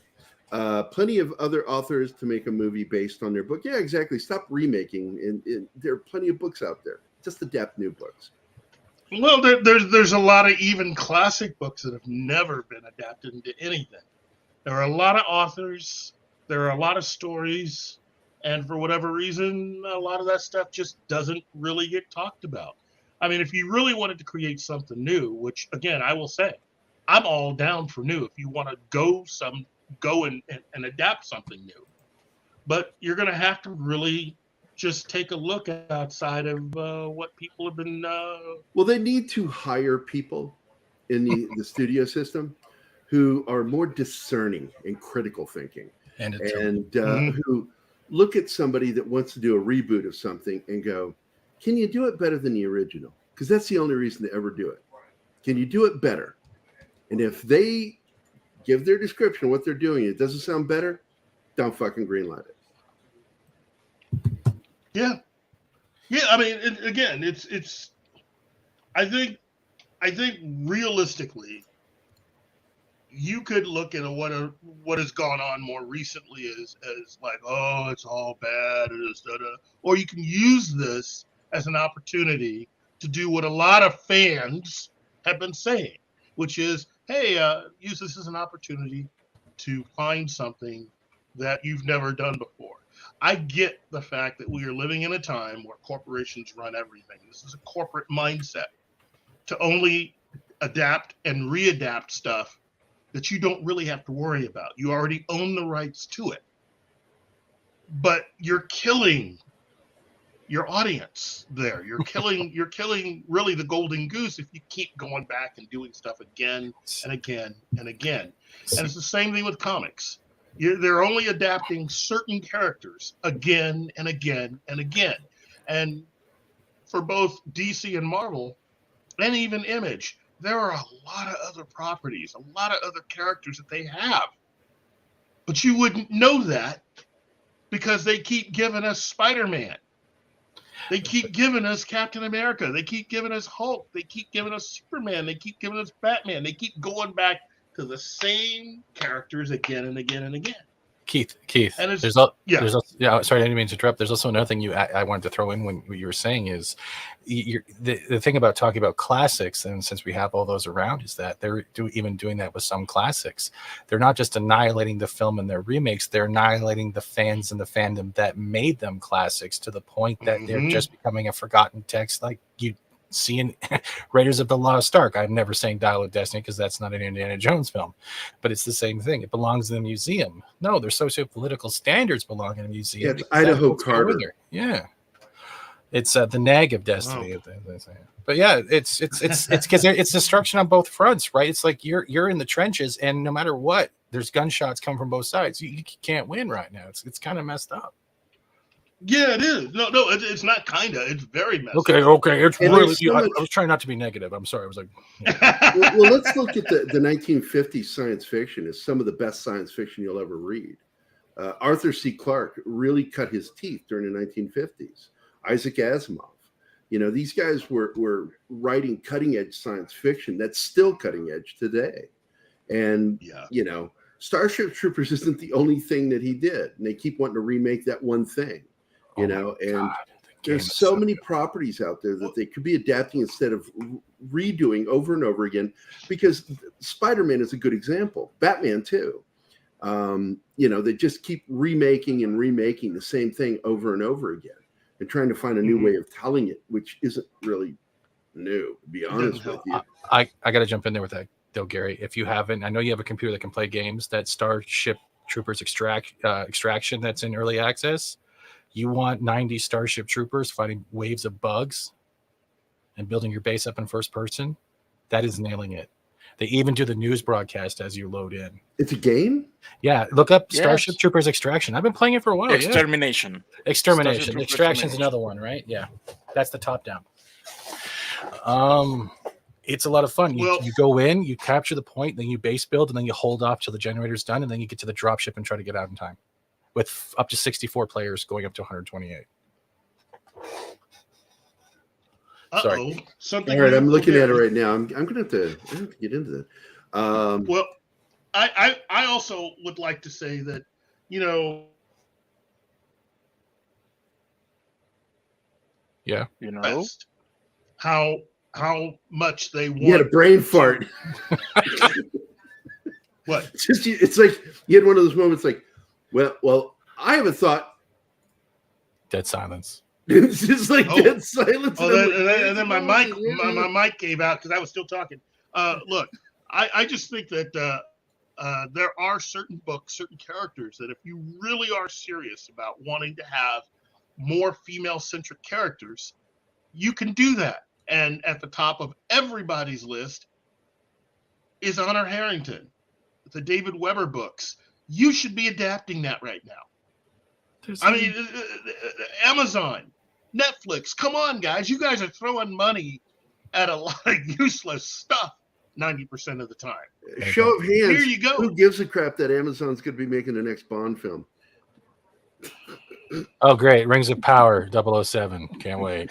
No, jeez. Oh. The joke But- is that you're all avatars. Nobody can show their hands. You know, I like there's even some old stuff. Like I'm gonna say that maybe no one is a huge fan, but there's some great Dean Koontz books out there that they could adapt as well. Uh-huh. If you've Yeah. seen the Oh, he was my 78 favorite Watch- author of Yeah. the 80s. Do you he had one book series that had to deal with the guy that could only go out at night because he had that skin condition. If he was in the sun, it would burn him. And he was in a small town near a military base, and he was always going exploring at night, and it led to some crazy crap. Then you had Watchers. Ben Affleck The did the original film. book is so much better than Yeah, anything that's ever Screw made. that film. I don't watch it ever again. You have Any of things them. like you have Roadside Picnic, which Stalker Shadow of Chernobyl has been based off of, and nobody's even attempted doing something that you want to do a Fallout series. What was that Do one a that he wrote Stalker about series. where a bunch of people are drawn to a hotel or motel that Oh, have all God. been victims of abduction? Is that alien Twilight abduction? Eyes or like there's I so think many? that was it. I had- Twilight Eyes. something I like had that. It was so many. all- There's the other one where they had the killer Hal in the house, where the house AI was trying to not only keep the woman who owned the Demon house. Seed. Yeah, Demon Seed. Yeah, Yeah. there Well, was a bunch. yeah, but wasn't that the book? Wasn't that the basis for the movie with? Yeah. That came out in the Yeah, okay. 70s. Yeah. Yeah. It's I not mean, a great film, but it's a scary film. It's got some creepy moments in it. But you could even The House at the End of the read World. That's the one I think, right? Ah, It was- there you it go. was he was talking about like Amazon in your house back in the 70s. Yeah, that. but there You is some could great even read- books. Sorry, go ahead, Keith. You could even readapt Logan's Run, which Mhm. there have been several attempts to do that. But now, given some of the actors and stuff that you have, it would be great to try to do that. You I know, enjoy and actually, Hello Tomorrow. If the guy who played in the new Star Trek films, Chekhov, didn't pass away, we would have probably had more Odd Thomas properties coming out too, because those were also Yeah. good movies, man. And like, if you haven't seen Yeah. the Odd Oh my Thomas, god, came that is from a Koontz. film that we should talk about sometime. Yeah. I loved that movie, Odd Thomas. I really There's did. also the book TikTok with the voodoo doll that turns into a monster over time in the house, dude. There's enough, like there's stuff out there that no one's. The best we got, not the best, but was Ben Affleck with. What does this tell you? Phantoms. What does this tell you about Hollywood? Is that they're a bunch of uncultured, uneducated Swine. heathens. They're consumers. That's all they are in Hollywood. They're locusts. They're populated by locusts in Hollywood. There's nothing growing there. It's dead. It's a dead field. They forgot how to rotate the crops. I forgot the cocaine. Honor Harrington is a character and a book series that if you've been wanting something different, Wait, you should check into that. he did his own version of Frankenstein. I didn't even know this. What? Koontz did his own version of Frankenstein in 2009. I wasn't aware of this either.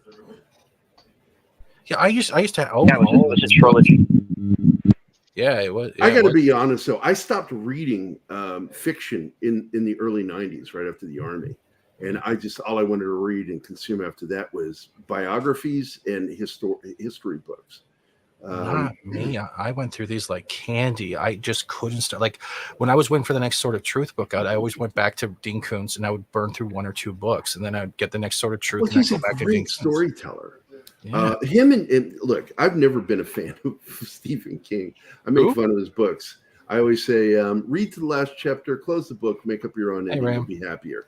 But when it came to horror, the 2 guys I always turned to were Dean R. Koontz and Clive Barker. Yeah. Because they wrote the best horror, modern horror. And then, of course, if I want to read real horror, I go all the way back to H.P. Lovecraft because nobody wrote like him. In fact, I would say the only writer who comes close is Barker because he writes very similarly to him. It's cerebral. The horror is in your mind. And I'll state this again for you guys. If you're looking for stuff like that, just Google SCP files. Google the SCP 4K films that fans have made. Literally, the best one is Shy Guy, which is this thing. If you see its face, no matter where you are in the world, it will hunt you down. It is indestructible. It will kill you. Oh my God, that's horrifying. And there's a 4K fan-made film. It is awesome. There is enough sci-fi and fantasy and multiverse stuff that is done better than what Disney and Marvel is throwing out that no one touches. There's stuff out there that it like we're all looking for that creativity that to fill that void, that whole like gutter feeling. All that shit's out there. The problem is it's buried in nothing more than news media spamming us with the next great film. Yeah, I had the next great crap, but it doesn't mean I'm gonna put it in 4K. Remember, most of these magazines are paid shills for the studio system. That's why I turned off the TV. I can't exactly. But I want to point out another film, and it's only the director's cut that I like. Is Clive Barker's Lord of Illusions. Is classic horror macabre. I love that film. It's got Captain Archer in it, playing a different character. I forget his real name. Really? Yeah, it's he plays a detective. Scott Bakula. Scott Bakula, thank you. He is really good in that film. I love that movie, and it's got as one of the villains, an actor who was best known as being on Seinfeld. Mm-hmm. He is really good as the cult leader in that film. And it has really one of the most disturbing openings where you see people working their life after being in this cult and they get called back. And it's a callback to, of course, Helter Skelter and how some of these people that fled and escaped being arrested went to have normal lives. But in this story, it goes that one step further, that when they get the call back to return to the cult, they kill their families. Oy. And I mean, it's glory. This is a very good film. And if you've never seen Lord of Illusions, only watch the director's cut. It is outstanding horror cinema. I think we gotta go back to miniseries and start focusing on stuff like the backrooms concepts. Where I'd like to see another swing at The Shining, but without Stephen King involved, because he screwed up the made-for-TV miniseries. It was really bad. He was so hooked on making sure that it stuck close to his book because he was still angry. He's still butthurt about Kubrick's film, that he ruined his own miniseries. He forgot to make it scary. Because it's not. And I think they need to give it to somebody like, Andy Muschietti, somebody like that knows how to do horror. Because I liked what he did with it. Even the second film, I felt like they made a mistake that they should have just done one film in 2 parts. Actually, just 2 parts, and kept it in order with the actors. I think it would have been a good idea. You know what? Andy Muschietti would be perfect to do a longer version of a film that I found on YouTube from the Dust Channel called Laboratory Conditions. A slightly longer version of that particular film would be great. He could do what was the premise? You know what? That's something that it's about a doctor who discovers that one of her patients is missing. It's a dying man, and she finds out the patient's been taken to be a part of a laboratory experiment where they're using patients to find out if exactly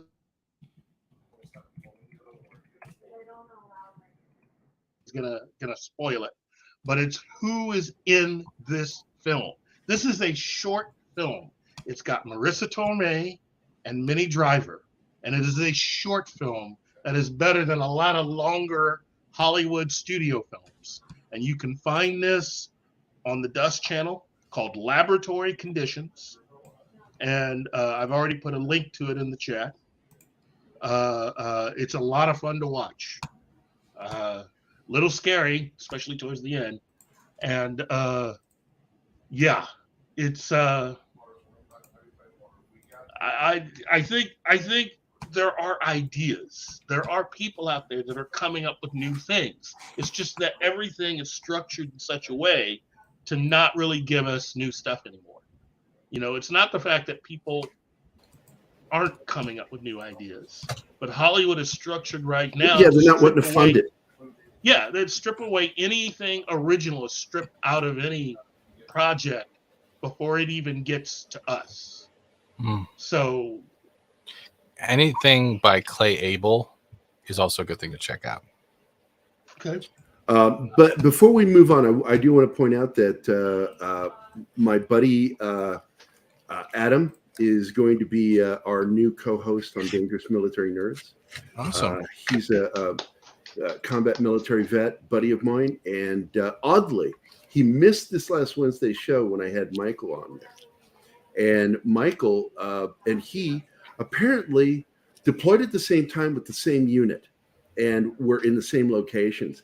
And he's like, why didn't I join you? I could have talked to somebody, finally meet somebody else other than the people I already know that was deployed the same way I was with the same unit. I'm like, yeah, your mistake. You screwed up. Fuck you.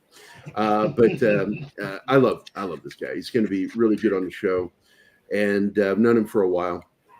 But again, there he is, Adam Boyle. I refer to him as Bush McFadden's first cousin. Look at that face. Just like Bush McFadden. So he laughed because he knows who Bush is. He knows all you guys. He knows Monkey. He knows all you guys because he goes by a different name online. Oh, and okay. Is it Bush? Does he go by Bush? He goes by Bush. No, it's he goes by the Vets Talking Network, and he has his own YouTube stream. And I met him through the veterans group, and I really dig this guy. I like the kind of his jib. I like his general attitude, and so we hung out a little bit because that's a rule. I need to hang out with somebody, and if we don't gel, I'm not going to invite him to be a co-host with me. And because I get a lot of suggestions, and I hang out with. I've tried some of them, and they just don't work. It doesn't mean they're bad people or anything like that. It just means we didn't gel, and we have to gel. We don't have to get along. We don't have to agree on everything, but we need to gel. It's important. But let's talk about this one because this one's coming up here on Netflix. Was this Multiplicity with black people? No, it's not. Not even close. Like, okay, I wasn't sure what you were going with. It was a joke. I was making Michael Keaton. Okay, Michael Keaton Multiplicity. What's going on here is they stole part of the plot from what is that? Oh my God, the last comical blaxploitation film, martial artist. Black Dynamite. Black Dynamite. Remember in Black Dynamite that they found out that there was this chemical that was being added to Ripple and Colt 45 and chicken and stuff like that in the black community, right? And it was changing them, making them more complicit. There's some of that in this story too. And they borrow from it, like really clearly. When you watch the trailer, it's in the trailer that it's the same thing. But there's a clone lab that's underground that's cloning people. And I don't know. It just sounds like an amazing take on dealing with race relations. And I'm looking forward. I love comedy like this. Well, it's Jamie Foxx and Netflix. Jamie Foxx. Again, another good combination here. Jamie Foxx has now made like 4 Netflix originals, and they've all been very one different. Of the big ones, yeah. Yes, Day Shift is. I just can't get over how much I really like that. I still love it's a good film. So much fun when they spit the gum at each other. Was The foreshadowing of the bullet later. And I love that. By the way, I see Zax is here. Here you go, Kyle. Hey, fuck you, Kyle. I still love him and Cruz in Collateral. I'm sorry, Collateral is one of my favorites. That is a great film. And it's so funny because Jamie Foxx talked about how he screwed the pooch on a role with Tom Cruise earlier. Or not Cruise, it was the director, Michael Mann. And he botched it. I think it was for Heat or something. And he just was wrong. He read it wrong and he did everything wrong for the part and didn't get it. Then turns right around and gets the job as the driver in Collateral. And he's really good in that film. I used to not, I didn't think much of Jamie Foxx when I first saw him because, like, to me, he was the in Living Color. In Living Color as the guy that did the chick. Yeah. Oh, the one that said, "I just thought it was beautiful." Hold on, and then they did the bloopers where Tommy's got his. Yes, Michael J. White. Yeah. But yeah, he was so funny in that. But I just couldn't take him seriously at first. He did that movie, Bait, I think was the name of it, as an action film, and it just was like, I didn't get it. But it was the same thing with the guy who did "I'm Gonna Get You Sucker," that created In Living Color. I had problems with him doing other films. Keenan Ivory Wayans, because he did a really good action film back in the mid '90s with future Will Smith wife, Jada Pinkett Smith. Or I mean, alopecia. Alopecia. Wow. Alopecia. That's bad breath, right? It's a good TV series. John Conker, 70s blaxploitation meets West African magic, monsters, and voodoo. I've never heard of this. Is this new? What is this? When was this made? I gotta check this out. Is this real? Anybody? Nobody? Nobody? I have no idea. I don't know. All right. Well, this is what I got to say to you about that. From laps with your 4 wins. Danger, Will Robinson. Danger. Nope. So, John was supposed to be here. Martin, did you hear from him? Why he's not here? Oh, remember he was doing a road trip, and Yeah, I know, but he said he would be late. But I thought that he would be late if he could get here. Well, I hope he's all right If you traveling. could get here, I get you now. The word "if," got it. Okay, so Dialect. yeah, and of course, this is John in the car right now. Oh, the pain.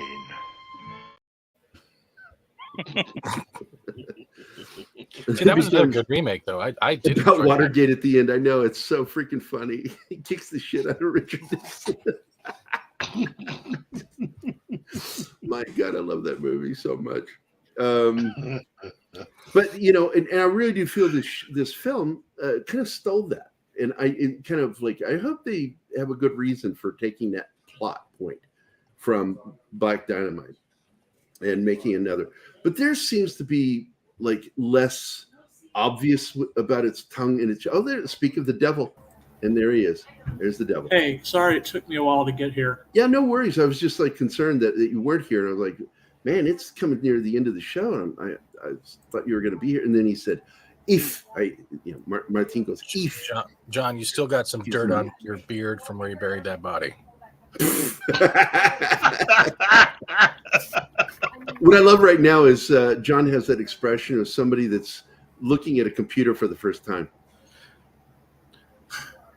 I don't. This doesn't look Is this like thing on? There's not enough naked women on here. Yeah, I know. Where's the porn?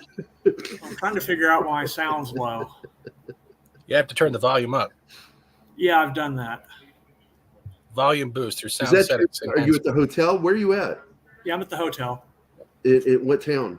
We need to know. Name of the hotel and room. No. Nice room. With a fireplace. Ooh, you got a fireplace. In the middle of summer?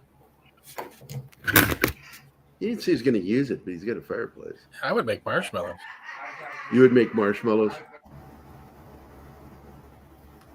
Well, it's good to know you're all right, John. It's true. It's true. We're all happy you're okay, man. I got a little worried when I hadn't heard from you yet, and I'm like, oh my God, we're an hour and almost 40 minutes, and where is John? And I said it, and pop, you come in. I'm like, wow, that's great timing. At least 5 of us were worried, John. And this is the video. This is the video I played for you because I said this is what you feel like right now with all that driving. Oh, the pain. The pain. So, but anyway, what else do we want to talk about next, man? A lot of subjects we can play with right now. I know you guys had a great show on Thursday, Keith, on toys. Oh, And jeez. from San Diego. Don't get me started. My wallet still hurts. I mean, you know.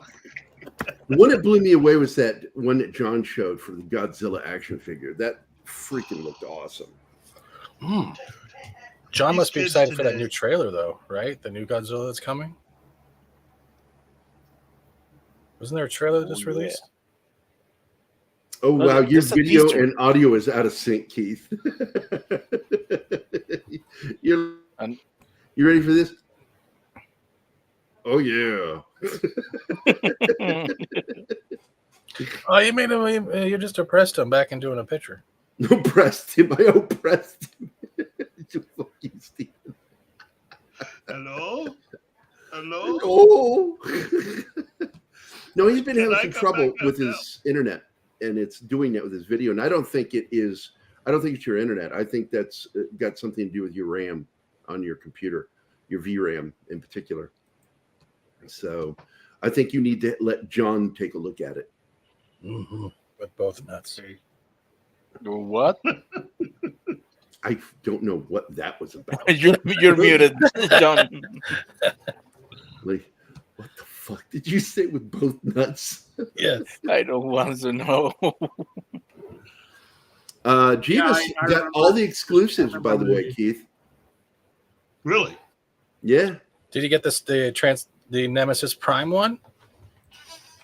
If it's an exclusive at San Diego Comic-Con, he just said he got them all. Wow.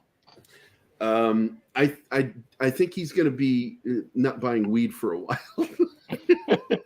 I'm They'll be telling trading you. it for Look, there are a few companies that have decided that they didn't want to do that anymore, make any more exclusives. But if there are still people making exclusives, more power to you, Jeebus. Jeez. I mean, you got to be like the toy whisperers who you are. So. Yeah. Hold on, Holy put that back up. crap. Put that back up there. Das, you got the Godzilla stuff coming out. And I think that's a statement, not a question. Yeah, There you go. I have on this upcoming Tuesday. I'm doing the second Showa era Godzilla episode on my channel at 4 Central. That's the statue, Keith, I'm talking about. Oh, geez. Yeah, How these much are is the. that? I don't know, but this is the Nemesis Prime inspired one. Look at her necklace, it has the Matrix, and they've done a different one. There's Starscream. I think there's Jazz. They're doing a bunch of these. Hey, John, can you find that Godzilla one again? I want to look at it again. Godzilla -1. Whatever that was you showed. I think Yeah. that's the No, one. no, Yeah. the Godzilla action figure with the little man People in his Godzilla's hands, that one. hands. -1, was that the movie trailer? -1. Yeah, that's a movie. Yeah, that's the one I saw. That looks pretty cool. That's why it was so expensive, $3,000, because only 20 are available. Did you guys see the $15,000 next gen Enterprise? What? What? What? You guys didn't see that? I don't think it was an SDC. 15K TNG Enterprise. Supposedly, yeah, but yeah. Here. Where the hell is this shit? I'm gonna find this right now. That's I'm not sleeping on the I'm sleeping on the couch for the next year. That's what that is. Ouch. No, man, you go directly to the garage. Hey, wait a minute! Don't give her ideas, man. It's weird. It's just weird with some of these prices. Because most nerds are broke. So. That's not true. They're just paid for the inheritance from their parents' basement. Oh, yeah, there's that. Okay, I keep forgetting that. Yeah, I've got that Godzilla -1 trailer ready. Yeah. So this is the. I just found this for $15,000. Yeah, they have they have a bunch of them that cost the same. So that's the that's it. They have a TNG one too. Yeah, they all cost $15K. Wow. How big is it? God. What are the dimensions of this? It lights up and it shows how much mortgage you don't have. This is supposed to be like about the same size as the one they used in 1/350th, you think, or how is it larger? Oh my God! Look at the detail there. Look at that. Oh God! People were breaking down these trailers and showing images. These are $15K for this, and they showed the back hangar for the shuttlecrafts, and the shuttlecrafts weren't even lined up. They looked like they had a crash in the back. They're like $15K for this. But yeah, these are the ones. Yeah. Just the paint speckle in general on the hull and the saucer, you can see that's quite commendable. Again, what are the dimensions of this thing? Almost as big as your couch. What? Jeez. No. God. No. I'm just saying that's where you're going to be sleeping if you buy it. Oh. Okay. No, you're going to be sleeping in the doghouse because that's $15,000. All of them are, John. There's an Enterprise D. There's one other ship I don't remember, and there's this one. There's like three or four. They're all $15K. Oh, geez. Oh, man. That is sweet. This is what you want to paint when you get a model kit of the Enterprise, and then you look at the actual picture, and you're like, what the did I do? You have to buy it in conjunction with some friends and have it out in a week in everyone's house at a time. You need to stop watching Big Bang Theory, okay? There's it. There. Ooh. I never saw that crap show. You can tell by the size of that plug how big it is. It looks like it's I don't know. What is that? 170? Yeah, you're right, Anima. 100, 350, 1/350th scale, I think is what this is. Wow. I'm surprised That's a lot of goddamn detail, dude. I'm surprised Lego hasn't done these yet. No, they have no. Probably a licensing issue. Yeah, now you notice the secondary hull requires support to hold it because that neck can't deal with it. There's so much weight on that shit, on the hull. Well, they turn it upside down. It's the Moriarty version. No, that's going to be her divorce settlement. The Enterprise. You can keep the house. I'm taking the ship. But why? You don't even love it. Because you love it.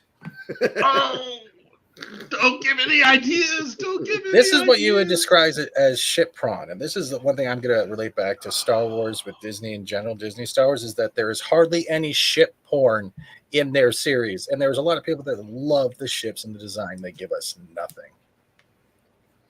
You'll find a lot of the CG fan flicks that are out there on YouTube are almost always just purely about the ships. Combined with what I put on the Thursday show with that medical tricorder. Oh, Yep. Next Generation fans are just, oh, geez. I cannot believe. Look at the window detail on this. This is ridiculous, dude. I hope so. Hey, Monkey, was there an ALF exclusive for SDCC? And if you bought it, is it for evil intentions or not? You know, There is an ALF that's exclusive to San Diego Comic-Con. Yeah, it's it's a small statue with him in the Hawaiian shirt, and he's got the lanyard for Comic-Con. And there's the red Godzilla Hawaiian, that right? you wanted. Yeah, that's pretty cool. Now there is the Gojira, Oh, and that looks fucking awesome. Do we get any pictures of it other than that? No, but I've got some of the others. Let me switch screens. No. really cool.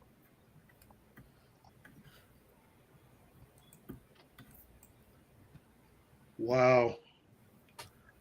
Unbelievable. Because Godzilla is like, I had one for like 30 years that Jason Pankoki gave me for my birthday. It had a stack of watch batteries inside of it, and it roared and eyes lit up, and it was freaking awesome Godzilla action figure. Hard PVC plastic too, thick, not hollow. Yeah, really nice. I've got the Mezco up if you want to see that. There's a bunch of those. Do it. Ooh, do it now. Look at that. The jaw works. Look at that. Yeah. Now, of course, this is what we were talking about before, where they added the puffing around the mouth to make it look like a cat. And that was a weird period for Godzilla. And first the puffiness was in the front, right around the nose, and then it went back to right under the eyes. Yeah. And it was a weird period for Godzilla as far as his looks went. Still loved it though. Oh, looky here. Does his head look too big? Yeah. I don't like the head. Looks like The head Cujo. looks a little off. The head is like twice the size it should be. God, that looks like a caricature. It's weird. Yeah, not fond of that. But the Godzilla looks amazing. Gojira. This is some of their other stuff. Oh, I recognize that. Silent Hill, Red Pyramid. There's an Elvira. Hey, Elvira. There's a Conan. What's up with his mouth? He's screaming. What are you, Christopher Walken? What's up with his mouth? What's up with his mouth? Okay, that's all that one.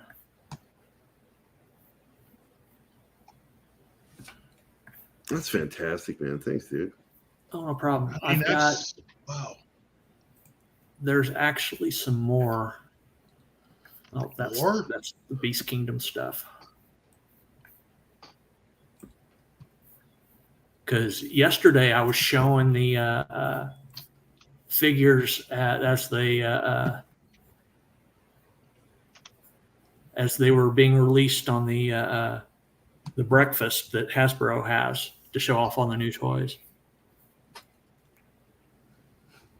Really cool.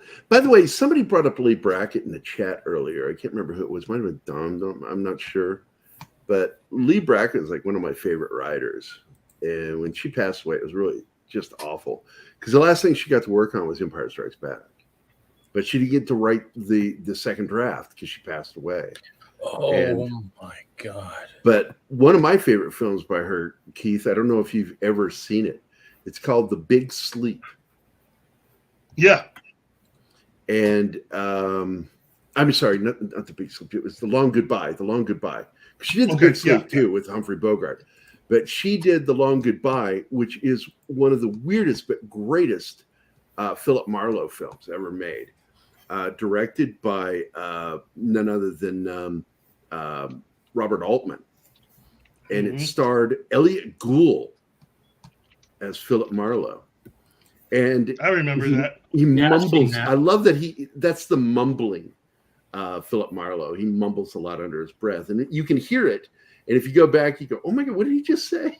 And it's also the first appearance of Arnold Schwarzenegger. I'm sharing something. Arnold plays one of the security guys. Wait, stop. What year was that again?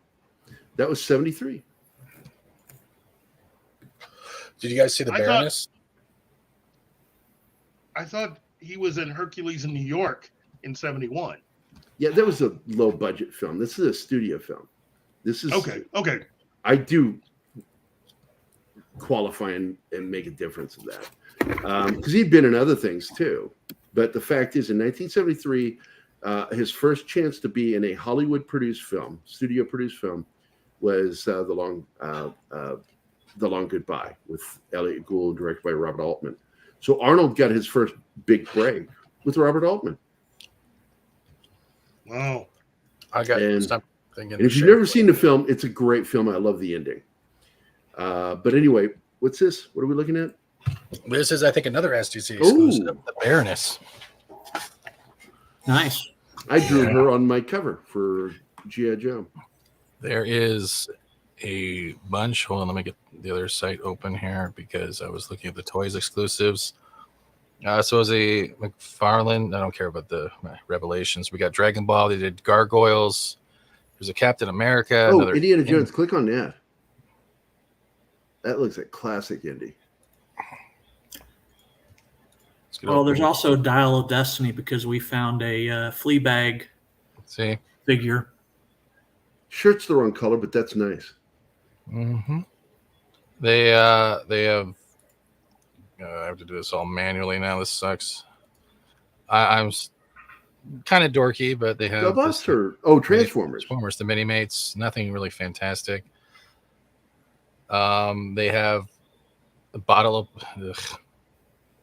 Here you got your Knights of the Old Republic, Book of Boba Fett. They got a Tennant there, David Tennant. They got Series 6 Chuckles from G.I. Joe Classified. Yeah, I'm kind of surprised they did a Chuckles figure. That's kind of going deep. They got Dark Knight 1/24 scale with tumbler.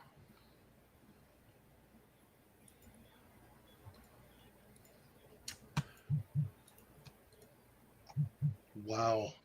There's the Ryu. Blueberry. There's your. What happened to his face?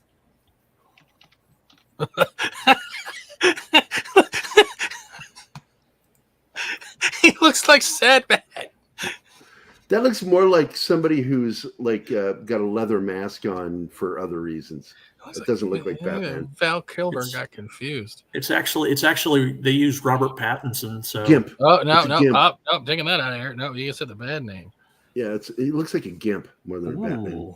They have them. Okay, so there's Micro Galaxy. So Star What's Wars. that ship up above there? Is that a That's an A-wing. A1. No, above that one. Is that a Corsair? What is that?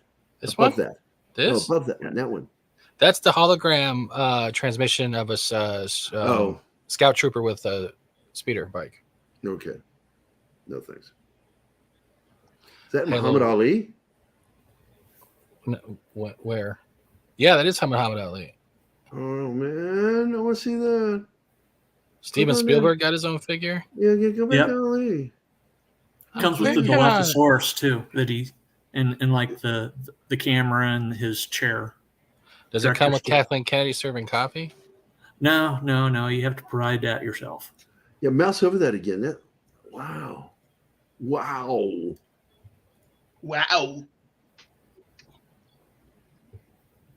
Doesn't look like Will Smith at all. I mean, great. Oh, Thunderlips. Anybody that gets that reference, please. Oh, that's a whole box set. You get all of those characters. Oh, nice. This, I think you do. It's 2 sets. Because Thunderlips is what he went by in the Rocky movie. Hulk Hogan. Thunderlips. Was that 2 or 3? That was 3, right? 3. Okay. I really hate the series. Oh, we're bringing back 90s X-Men. Yeah, there's the anime. They put out the animated X-Men figures. That's 12 inches. Yeah. Hey, look, Gary, the first thing that's white in 12 inches. Oh, that's right where my brain went. Nothing. Oh my goodness. Hey, have you shown that helmet yet? The Magneto helmet that they are offering also? Because we had that on Thursday. Somebody created a replica of the Magneto helmet that is wearable. And from the film or from the comics? From the comics. From the comics. Yeah. That was amazing. Wolverine, brothers fighting. I like this stuff. This is like the Jim Lee stuff where they have like the hard lines on the statues because they did that with the Superman black and white sketch versions. But this with the color looks a lot better. That's 11 inches. Well, Wolverine's shorter than Magneto. I know, but just the fact that we're getting something with so much detail that actually looks like the cartoon figure is pretty nice. Oh, yeah. Ram Bam, have a good day. Thanks for dropping in. And we got to wrap up anyway. We're in the last minute here. So this is cool stuff. Gilman, look at that. And Alf. There's Alf. Somebody's going to probably buy that for Mexican Iron Man. That was it. Wait, that's not Alf. What? Where's Alf? What? The hell? Bait and switch. Yeah, looks like there is. It is. Their links are fucked. Oh, that's one. No, I'm not going to lose it. The name of the Professor company is Factory Entertainment, and those are the people. I've heard of them. Yeah, they're the ones that made the medical tricorder from Star Trek: The Next Generation. Yeah, we were looking at that video the other day, and it's amazing, dude. Yeah, I like a lot of the Super 7 stuff coming out. Well, they have a lot of other things at Factory Entertainment. They have a Next Generation Type 2 phaser. I mean, they are going all out. They even created a phaser rifle from the Next Generation. Very freaking cool shit. All right, guys. I want to thank Penny, FKHC 2005, a.k.a. Tim, Anima Confused, I Love of My Life, Joe's Atmosphere, the Peter Vinkman fan site, a.k.a. Vinkman's Girl, Kingsport Cal, Tim Hayes, Waji Leaky, Keto Simple, Dustin, Wife Lord, War Monkey, Dadman Walking, E. Clay Thomason, and Jeff PDX1. And I'm going to make sure I don't miss anybody. I'm going through here trying to find everyone. We talk way too much in the chat today in the private. And of course, Kyle Zax. Thanks for being here. And I hope everybody has a great weekend. Don't forget, we have Saturday Morning Fun Time. The weekends got flipped with Tom. So this weekend's going to be the Freiburger or Freeburger, however you want to pronounce it, effect.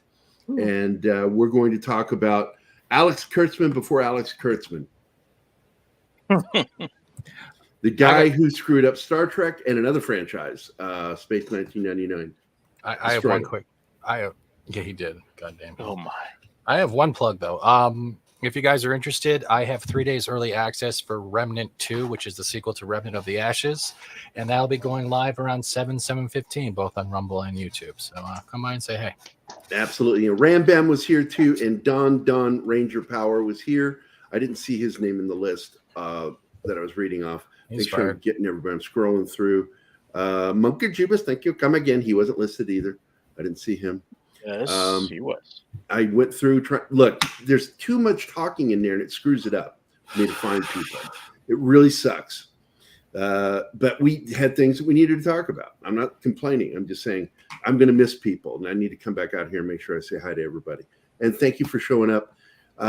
Anyway, have a great weekend. Hope everybody can stop by and see us tomorrow as we talk a little Star Trek Space 1999, as well as maybe some other things that he screwed up. I wonder if there's more that he screwed up. What do you think, Keith? Did he screw up more stuff?